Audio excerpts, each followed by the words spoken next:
ताहिर हुसैन के खिलाफ आरोप हो गए हैं तय। मनी लॉन्ड्रिंग मामले में आरोप किए गए तय। ताहिर ने इलाज के लिए मांगी है पैरोल पर रिहाई।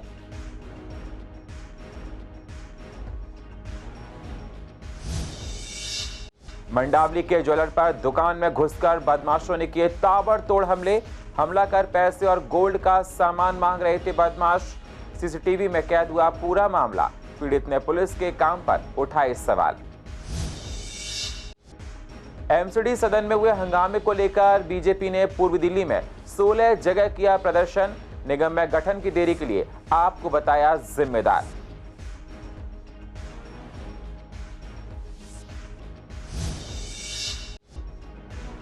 स्वामी दयानंद अस्पताल में नर्सों ने समय पर सैलरी ना मिलने को लेकर किया 3 घंटे का प्रोटेस्ट। कहा 3-3 महीने तक नहीं आती है सैलरी, घर चलाने में होती हैं परेशानियां।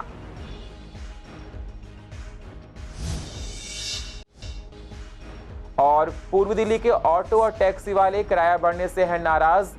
सवारियां नहीं देती हैं बढ़ा हुआ किराया। ऐसा ऑटो और टैक्सी चलाने वालों ने कहा, सरकार इस पर करे विचार, हम लोगों को होता है नुकसान। नमस्कार, स्वागत है आप सभी का सीसीएन में। मैं हूं आपके साथ सुनील चौहान। आप देख रहे हैं पूर्वी दिल्ली खास। अब होते हैं रूबरू पूर्वी दिल्ली की अहम खबरों के साथ। यमुना पार में फरवरी 2020 में हुए दंगों के मामलों में कड़कड़ुमा कोर्ट में बुधवार को सुनवाई हुई। कोर्ट ने मनी लॉन्ड्रिंग मामले में दिल्ली नगर निगम में आम आदमी पार्टी के पूर्व पार्षद ताहिर हुसैन के खिलाफ आरोप तय किए हैं। उन पर कथित रूप से धन का उपयोग करने, उत्तर पूर्वी दिल्ली हिंसा में साजिश रचने का आरोप है। हालांकि उसने अपना गुनाह कबूल कर लिया है। इससे पहले 8 जनवरी को ताहिर हुसैन ने प्राइवेट अस्पताल में इलाज के लिए कस्टडी पैरोल मांगने के लिए कड़कड़डूमा कोर्ट में अर्जी लगाई थी। एडिशनल सेशन जज अमिताभ रावत की कोर्ट ने इस अर्जी पर तिहाड़ जेल के सुप्रिंटेंडेंट को नोटिस जारी करके ताहिर की मेडिकल रिपोर्ट 11 जनवरी तक मांगी थी। इसी मामले में आरोप उमर खालिद ने इलेक्ट्रिक केतली और किताबों के लिए अनुमति मांगते हुए एक अर्जी लगाई थी। कोर्ट ने उमर की अर्जी को जेल नियमों के अनुसार निपटाने के लिए जेल प्रशासन के पास भेज दिया है। एक और अभियुक्त अतर खान ने भी अर्जी दायर की है। उसने एक जेल अधिकारी पर मानसिक उत्पीड़न का आरोप लगाया है। अर्जी में इस मामले में कोर्ट में संरक्षण प्रदान करने का आग्रह किया गया है। आपको बता दें, दंगे में नाम आने के बाद आम आदमी पार्टी के ताहिर हुसैन को सस्पेंड कर दिया था। ताहिर हुसैन पर आईबी अधिकारी की हत्या में शामिल होने का आरोप है। इसके अलावा यह भी आरोप है कि उसके घर को हमले के लिए इस्तेमाल किया गया। ताहिर हुसैन की छत से पुलिस ने विस्फोटक बरामद किए थे। पूर्वी दिल्ली में बदमाशों के हौसले बुलंद होते जा रहे हैं। ताजा मामला मंडावली इलाके का है, जहां पर एक ज्वेलरी की दुकान मालिक पर ताबड़तोड़ हमला किया गया। पीड़ित मालिक का नाम नीलेश गुप्ता है, जो मंडावली इलाके में ज्वेलर्स का काम देखते हैं। दरअसल रविवार की रात को दो बदमाश आए, उनके ऊपर ताबड़तोड़ हमला करने लगे और उनसे पैसे और कीमती गोल्ड का सामान मांगने लगे, जिसको लेकर बदमाश और नीलेश गुप्ता के बीच कहासुनी हो गई। उसके बाद बदमाशों ने मालिक पर हमला कर दिया। फिलहाल पुलिस ने झगड़े का मामला दर्ज किया है। पीड़ित दुकान मालिक के भाई ने बताया कि एक लड़का नाबालिग है और दूसरा इलाके का बदमाश है। साथ ही पीड़ित के परिजनों के आरोप है कि पुलिस छोटी मोटी धारा लगाकर केस को बंद करवाना चाहती है। देश की राजधानी दिल्ली में लगातार क्राइम का ग्राफ दिन प्रतिदिन बढ़ता जा रहा है। इस वक्त हम खड़े हैं मंडावली इलाके में, जहां पर एक ज्वेलर्स की दुकान पर बदमाशों के हौसले इतने बुलंद होते जा रहे हैं। दुकान के जो मालिक हैं वो मेरे साथ मौजूद हैं, उनसे बातचीत कर लेते हैं क्या पूरा मामला है। 8:30 के आसपास दुकान पर बैठा हुआ था। 2 लड़के आते हैं, उनसे आके कहते हैं सारा माल निकाल और जो जेवर फेवर सब दे। मान कि क्या मजाक कर रहा है। दुकानदार भाई ने बोला क्यों मजाक कर रहा है। इसके बाद में उन्होंने पत्थर निकाले जेब से, शीशे पे रख दिए, धमकाया उसको। धमकाने के बाद में माना कि मैंने तेरे को पहचान लिया। इतने कहते ही उसकी रॉड निकाली हाथ में और धारदार सर में वार कर दिए।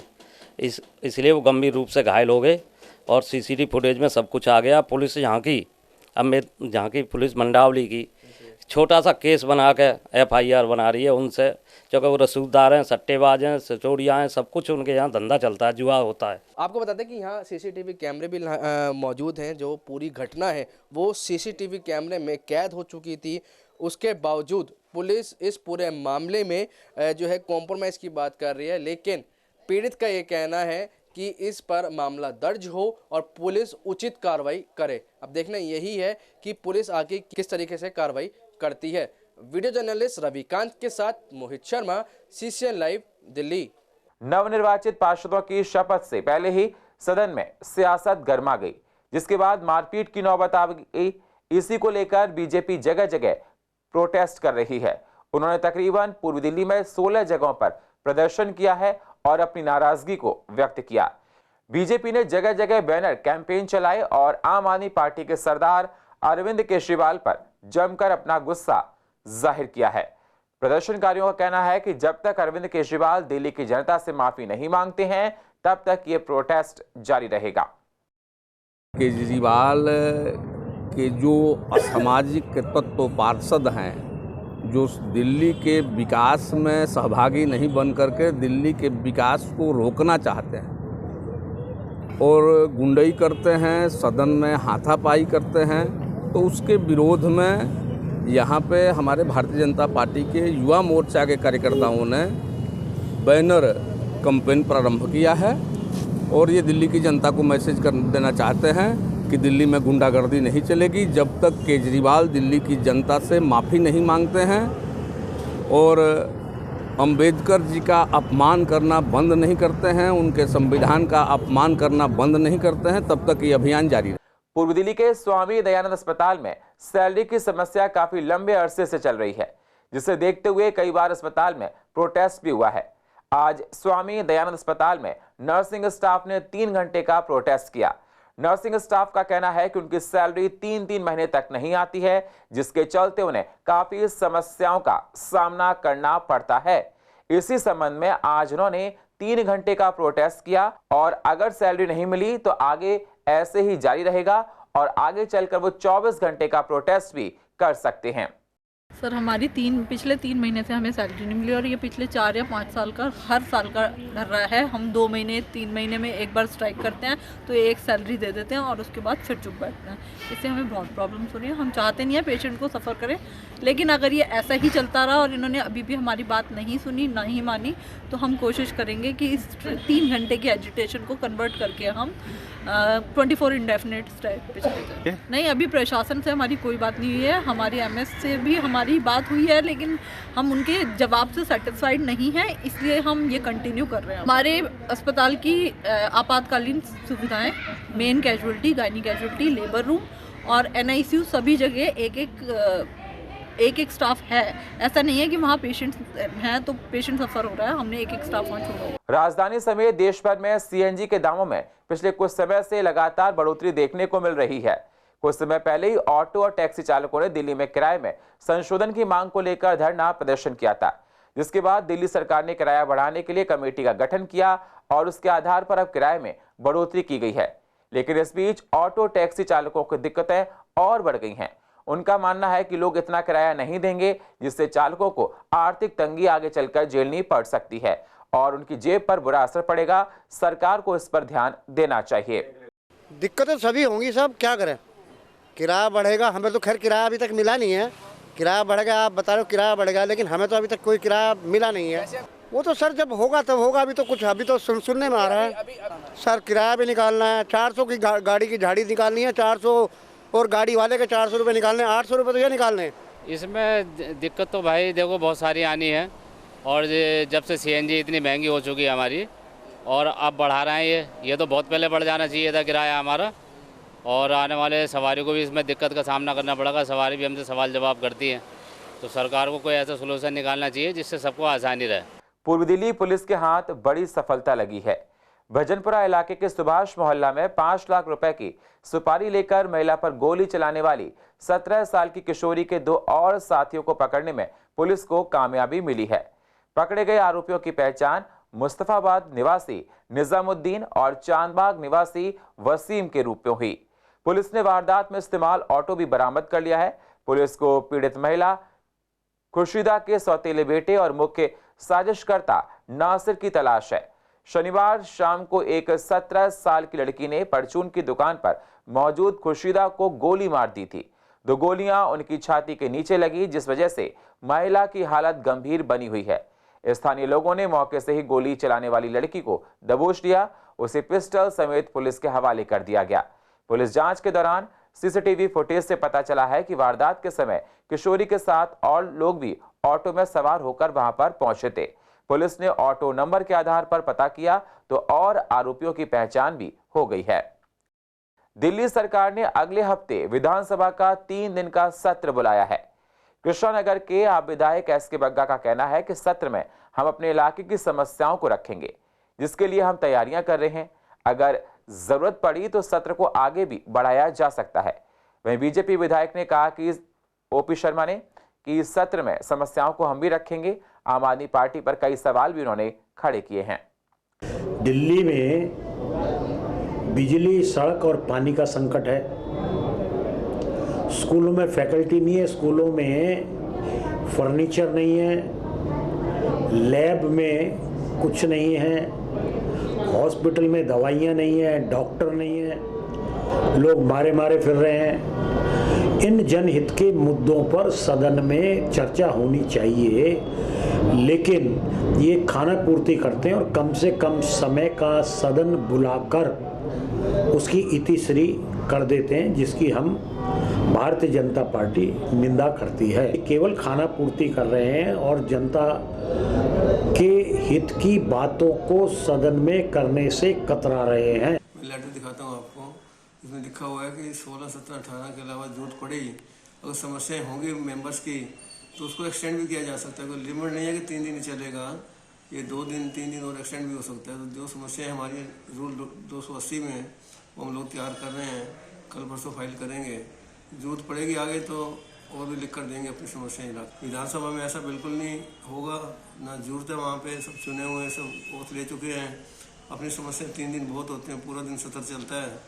तो समस्या रखने के लिए पहले भी 2-2 दिन का सत्र भी चला है, तो इसमें देखिए एक्सटेंशन हो गई। अगर जरूरत पड़ेगी तो ऐसा सब कोई फिक्स नहीं है कि 3 दिन ही चले। अगर 3 दिन के बाद जरूरत पड़ेगी तो उसको बढ़ा भी सकते हैं। दिल्ली में एमसीडी के चुनाव को बीते हुए 1 महीने से ज्यादा का वक्त हो गया, उसके बाद भी दिल्ली को नया मेयर और डिप्टी मेयर अभी तक नहीं मिल पाया है। पूर्वी दिल्ली के आरडब्ल्यू के मेंबर्स का कहना है कि इलाके में गंदगी है, जगह जगह फैली हुई है, काम को करने में काफी परेशानियां हो रही हैं, काम पूरे ठीक से नहीं हो पा रहे हैं, कोई जवाबदेही नहीं है। जिन लोगों ने वोट देकर अपना निगम पार्षद चुना था उनके साथ अन्याय हो रहा है। जल्द से जल्द मेयर, डिप्टी मेयर और स्टैंडिंग कमेटी का गठन हो, जिससे इलाके के काम को सुचारू रूप से किया जा सके। 1 महीने से ज्यादा हो गया दिल्ली में एमसीडी का रिजल्ट आए हुए, और हैरानगी की बात है अभी तक मेयर, डिप्टी मेयर का चुनाव नहीं हो पाया और स्टैंडिंग कमेटी का फॉर्मेशन नहीं हुआ, जिस वजह से सारे काम रुके पड़े हैं। हैरानगी है, दोनों पार्टियां गुत्थम गुत्था हैं एक दूसरे के साथ, मेयर, डिप्टी मेयर और स्टैंडिंग कमेटी की सीटों को लेकर।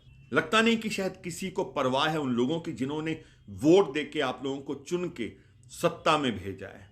गुजारिश करेंगे दोनों पार्टियों से कि भाई देश के हित में, दिल्ली के हित में, दिल्ली की जनता के हित में, और जो समस्याएं दिल्ली के आगे मुंह बाए खड़ी हैं उनको रिजॉल्व करने के लिए अपने इन छुटपुट जो प्रॉब्लम्स या जो आपके इश्यूज हैं इनको निपटाइए, कमेटियों का गठन कीजिए, मेयर, डिप्टी मेयर का चुनाव कीजिए और दिल्ली की लोगों की जो उम्मीदें हैं आपसे उन पर खरे उतरिए।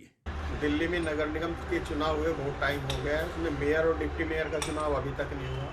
आपकी अपनी राजनीति होने की वजह से ये दिल्ली को कितना भुगतना पड़ रहा है, कोई काम नहीं चल पा रहे, हाउस टैक्स का डिसीजन नहीं हो पा रहा, कंस्ट्रक्शन के कोई काम नहीं हो पा रहे। इसलिए हमारी सरकार से अपील है एलजी साहब से कि ये दिल्ली के में मेयर और उप मेयर के चुनाव जल्दी से जल्दी कराया जाए, जिससे कि लोगों को सुविधा हो सके। पेड़ों की झंगाई, सड़कों पे कूड़ा पड़ा है, इन कामों के लिए जो भी प्लानिंग बन सके उनका निदान हो। दिल्ली के अंदर मेयर, डिप्टी मेयर और जो स्टैंडिंग कमेटी है इसकी अभी तक ओथ नहीं ली गई है, और ये बहुत ज़रूरी है टाइमली लेना, क्योंकि दिल्ली की जनता है वो तो सफ़र कर रही है कंटिन्यू। अभी जब 5-6 जनवरी को हमने देखा जब ये प्रोग्राम हो रहा था, वहाँ पर आपस में ये लोग फाइट कर रहे थे। तो मुझे लगता है कि दिल्ली की जनता ने जो सरकार चुनी या जो लोग चुने, एटलीस्ट उन्हें अपना काम शुरू कर देना चाहिए, क्योंकि दिल्ली के अंदर सड़कें वाकई में जगह जगह पर टूटी हुई हैं, काफ़ी सारे बेसिक काम हैं वो रुके हुए हैं। तो इस तरीके से जो ये ओथ का प्रोग्राम है ये जल्द से जल्द हो जाना चाहिए, और ताकि दिल्ली जो है वो हमें साफ और अच्छी मिल सके। एमसीडी में मेयर के चुनाव को लेकर काफी घमासान मचा हुआ है। वहीं आम आदमी पार्टी के राज्यसभा सांसद संजय सिंह ने कुछ दिन पहले एक प्रेस कॉन्फ्रेंस में बड़ा बयान दिया। उन्होंने कांग्रेस के पार्षदों पर आम आदमी पार्टी को वोट ना देने को लेकर कहा था कि वह बिके हुए हैं, जिसे लेकर कांग्रेस के पूर्व पार्षद जुबेर चौधरी ने दिल्ली हाईकोर्ट में उनके खिलाफ नोटिस जारी किया है। वहीं जुबेर चौधरी का कहना है कि आम आदमी पार्टी को कांग्रेस की तरफ से कोई भी वोट नहीं दिया जाएगा। आम आदमी पार्टी जो इल्जाम लगा रही है, अगर उसे साबित नहीं कर पाती तो उन पर मानहानि का केस भी लगाएंगे। जुबेर ने कहा कि आम आदमी पार्टी के कार्यकर्ता उनके घर में आए थे और उन्हें जान से मारने की धमकी भी दी थी। 3 दिन पहले दिल्ली के राज्यसभा सांसद आम आदमी पार्टी के संजय सिंह जी ने एक आरोप लगाया कांग्रेस के 9 पार्षदों के ऊपर कि उन्होंने 4.5 करोड़ रुपए लेकर बीजेपी के साथ मिलकर सदन से वॉकआउट करने का फैसला किया है। मैं संजय सिंह जी को कहना चाहता हूं, या तो इसके सबूत हमें दें कि किसने पैसे दिए और कहां पैसे दिए। अगर आप सबूत नहीं दे सकते तो हम आपके ऊपर मानहानि का मुकदमा करेंगे। और आप इस बात के लिए तैयार रहें कि ये हर बार की तरह नहीं चलेगा कि आप किसी पर झूठे आरोप लगा दें और बाद में चुप कोर्ट में जाकर माफ़ी मांग लें। आपको सबूत देने पड़ेंगे। अगर आपके पास सबूत नहीं है तो आप तैयार रहें कि आपको केस की भुगतना पड़ेगा और इसका विरोध सहना पड़ेगा। जब आपसे कुछ नहीं चला तो आपने हमारे घरों पे आदमी भेजे, हमें धमकी दिलवाई, बदतमीजी कराई।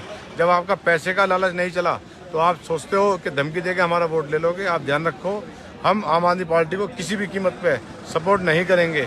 आप तैयार रहो मानहानि के मुकदमे के लिए या माफ़ी के लिए। अगर नहीं हुआ तो हम मानहानि का मुकदमा आपके ऊपर कर रहे हैं। मैं हाई कोर्ट के अंदर खड़ा हूँ और मैं आपको नोटिस आज भेज रहा हूँ। आपको इसका जवाब देना पड़ेगा।